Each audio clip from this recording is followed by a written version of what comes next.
Here's a video of me using a broad fork to prepare the spring garden. I hope you enjoy.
Leave you far behind.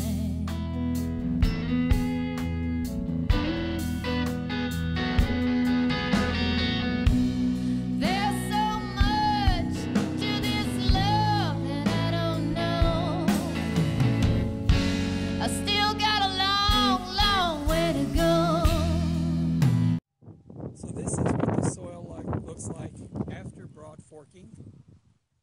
Very loose, ready to absorb some moisture. Hopefully we're going to get some rain tomorrow according to the forecast.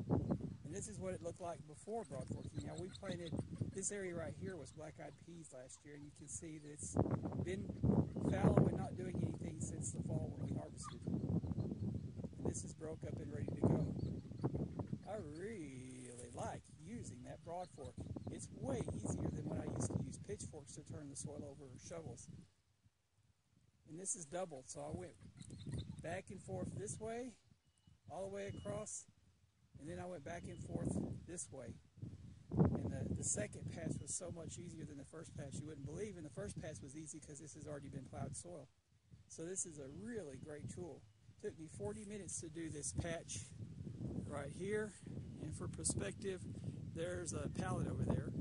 So you can say it's a 10 by 10 foot patch done in 40 minutes. Not bad. Now I'm going to plant some onions in there.